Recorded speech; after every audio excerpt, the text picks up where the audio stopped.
समादरणीय धर्मानुरागी भक्त तथा श्रोता वृन्दहरू, हामी यो श्रीमद् भागवत महापुराणका भक्ति ज्ञान र वैराग्यले भरिएका अत्यन्त मिठा रसिला कथा प्रसङ्गहरू श्रवण गरिरहेका छौँ। आउनुहोस् समादरणीय धर्मानुरागी भक्त तथा श्रोतावृन्द, यहाँहरूले आचार्य दिनेश खनाल युट्युब च्यानललाई सब्सक्राइब गरिदिनु भयो भने अवश्य पनि सबैभन्दा पहिला कथा श्रवण गर्न पाउनुहुनेछ। त आज पनि हामी यो नवम स्कन्धको पहिलो अध्यायबाट कथाहरू श्रवण गर्नेछौँ। हामी छोटो ध्यान गरौँ, हाम्रो अन्तर्हृदयमा बसेर रहेर सत्प्रेरणा प्रदान गर्नुहुने परम प्रभु जगतका ईश्वर हुने नारायणको ध्यान गरौँ। त्यसपछि हामी कथा प्रसङ्गमा प्रवेश गर्नेछौँ। ओम नमो भगवते वासुदेवाय, कृष्णाय वासुदेवाय, हरै परमात्मने प्रणत क्लेशनाशाय गोविन्दाय नमो नमः। ओम नमो भगवते वासुदेवाय। वंशे विभूषितकरा नवनीरदावाद, पीताम्बरादरुणबिम्बफलादरुष्टाद्, पूर्णेन्दु सुन्दरमुखादरविन्दनेत्रात्, कृष्णात् परं किमपि तत्त्वमहं न जाने। ओम नमो भगवते वासुदेवाय। समादरणीय धर्मानुरागी भक्त तथा श्रोतावृन्द, आज हामी यो नवम स्कन्धको पहिलो अध्यायबाट कथाहरू श्रवण गर्नेछौँ। त सुखदेव स्वामी आज्ञा गर्नुहुन्छ महाराज परीक्षितलाई। हे महाराज परीक्षित, अब वैवस्वत मनुको वंशवर्णन विस्तार सुनिबक्स्योस्। वैवस्वत मनुका कुनै सन्तान थिएनन्, त्यसैले सन्तान प्राप्तिका निमित्त यज्ञ गराउनु भएको थियो। वैवस्वत मनुका यज्ञका आचार्य भने वशिष्ठ ऋषि हुनुहुन्थ्यो। त यता बडा विभिन्न पुरोहितहरू ब्राह्मणहरू भेला गरेर बडा आनन्दपूर्वकसँगले चाहिँ चलाउँदै हुनुहुन्थ्यो। यज्ञ सम्पन्न हुँदै थियो। यसरी सम्पन्न हुने यज्ञमा आनन्द र खुसीको उत्साह छाएको थियो। अब वैवस्वत मनुका सन्तान हुने भए भनेर। तर यता वैवस्वत मनुकी पत्नीले यसो विचार गरिन्, सम्पूर्ण यज्ञमा सहभागी रहेका ब्राह्मणहरूलाई, होताहरूलाई, जो यज्ञमा हवन गर्ने होता ब्राह्मणहरू हुनुहुन्थ्यो, उहाँहरूलाई गएर सुटुक्क के भनिदिनु भयो भन्दा, मलाई त पुत्र होइन पुत्रीको आवश्यकता छ।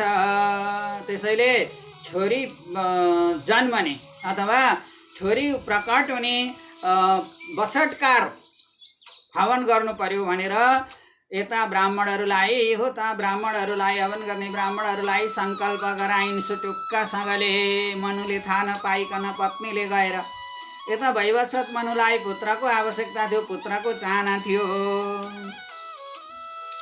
अब यसरी होताहरूले यज्ञ गर्दै गर्दै सम्पन्न गर्दै गए। अन्त्यमा इला नाम गरेकी कन्या पो प्रकट भइन् यज्ञबाट। अब वैवस्वत मनु बडा छक्क पर्नुभयो। ओहो, यो त कसरी उल्टो भयो? मैले त पुत्र प्राप्तिका निमित्त सङ्कल्प गरेर यज्ञ सम्पन्न गराएको थिएँ, आज कन्या प्रकट भइन्। वैवस्वत मनुले यज्ञका आचार्य वशिष्ठ गुरुलाई सोध्नुभयो। वशिष्ठ ऋषिलाई, हे गुरुदेव, हजुरहरूमा मन्त्रको कमी छैन, तन्त्रको कमी छैन, ध्यान धारणा तपस्याको कमी छैन, कसरी यो मन्त्र उल्टा पर्न गयो कि के भयो? अब पुत्रको सङ्कल्प गरेको यज्ञमा पुत्री प्रकट भइन्। जब वैवस्वत मनुले वशिष्ठ गुरुलाई यसो भन्नुभयो, त्यसपछि बडा विचित्र भयो। वशिष्ठ ऋषि पनि छक्क पर्नुभयो। अब पुत्रेष्टि यज्ञका निमित्त सङ्कल्प गरेर यज्ञ गरिएको छ, प्रकट भइन् कन्या। इला नाम गरेकी कन्या प्रकट भएकी छिन्। अनि मनुले बडा चित्त दुखाउनु भयो। वशिष्ठ गुरुलाई भन्नुभयो, हे गुरुदेव, यसरी त राजकाज चल्दैन। आनन्दसँगले मेरो राज्य सुख भोग ऐश्वर्य सबै कसले सञ्चालन गर्ने? यो राज्य कसले पालन गर्ने?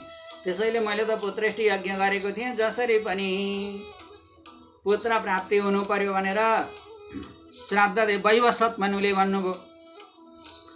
अब वशिष्ठ ऋषिले विचार गर्नुभयो र यसो ध्यान दृष्टिले हेर्दाखेरि यतापट्टि वैवस्वत मनुकी पत्नीले गएर होताहरूलाई संकल्प गराएकी रहेछन् कन्या प्राप्तिका निमित्त। यो कुरो थाहा पाउनुभयो वशिष्ठ गुरुले।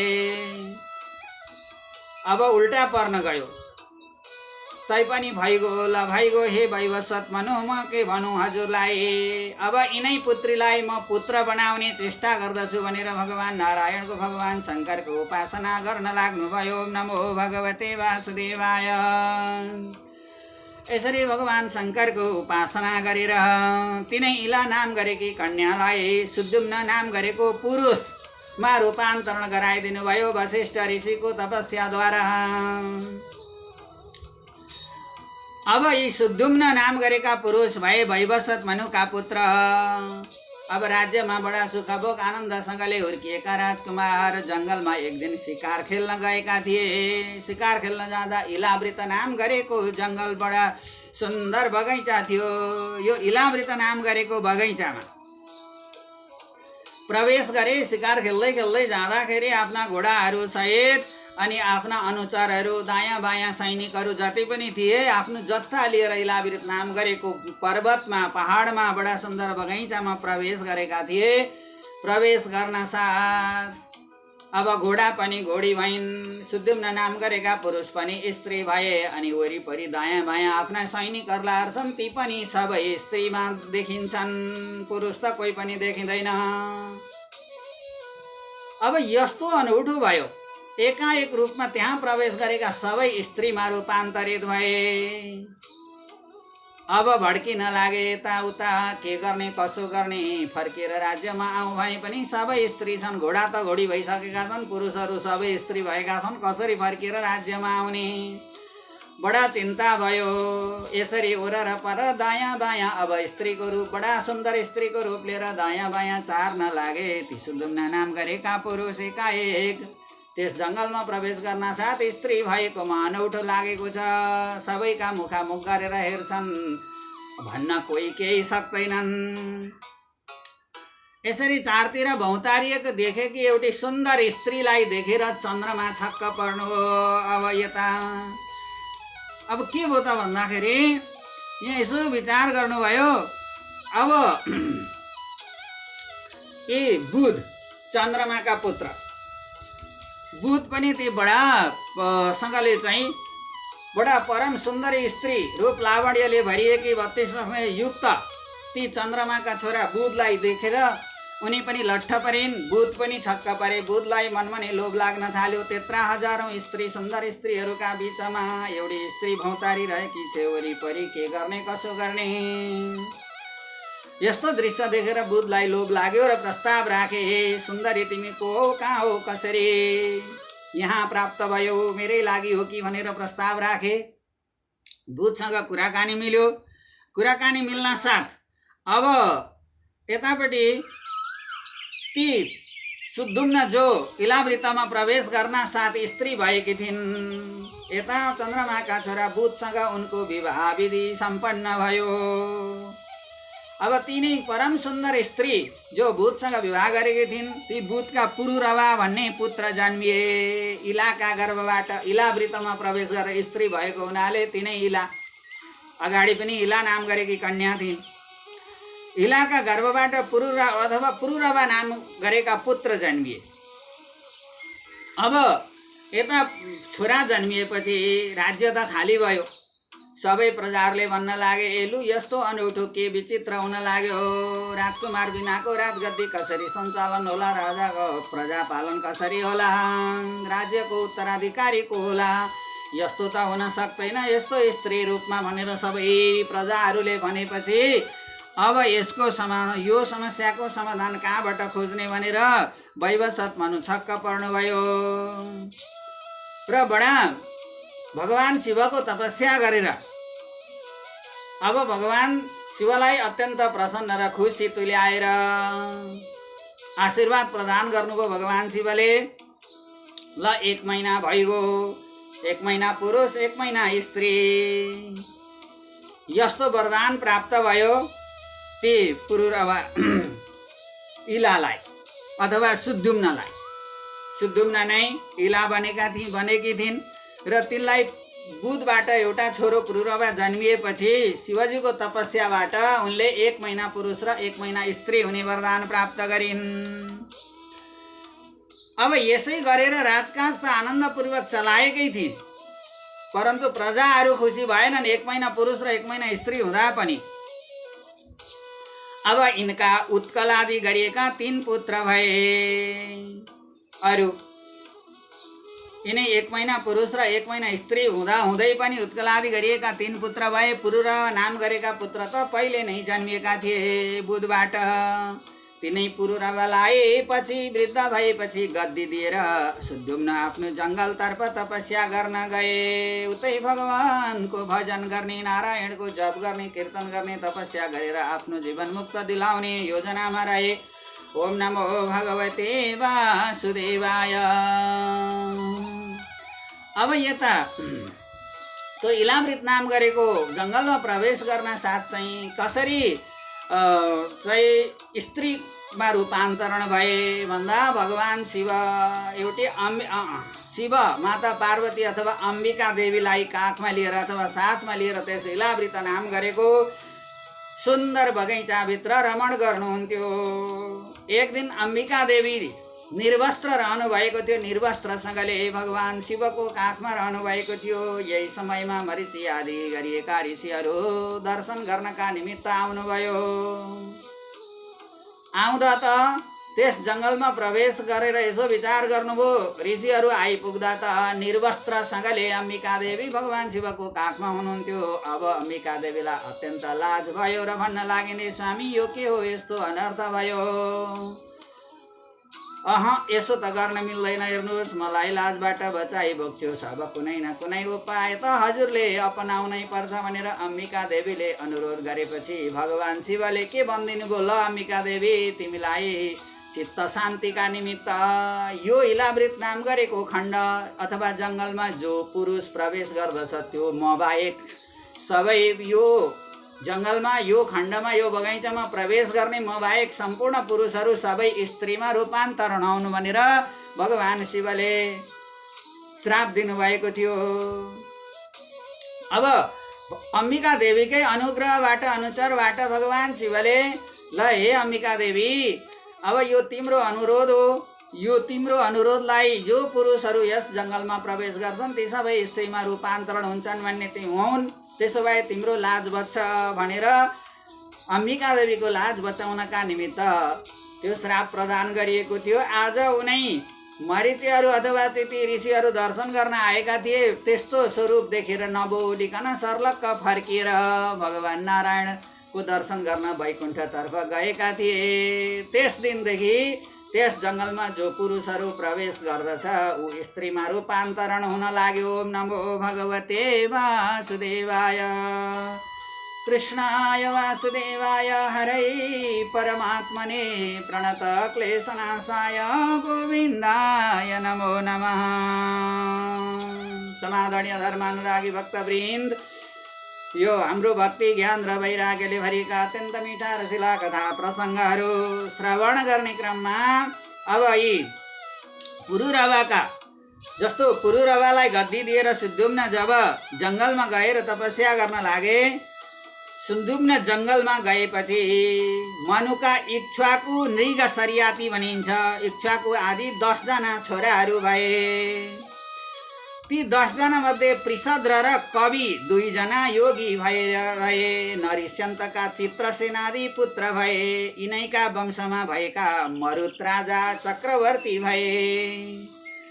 उसका यज्ञमा सम्पूर्ण चिज सुवर्णकै थियो भनिन्छ। ती चक्रवर्ती राजा मरुतका यज्ञमा सम्पूर्ण किसिमका जति पनि यज्ञका आवश्यक सामग्रीहरू थिए सबै सुवर्णकै थिए। देवता ब्राह्मणहरू यथेच्छ भोजनादि र दक्षिणाले तृप्त गराएका थिए।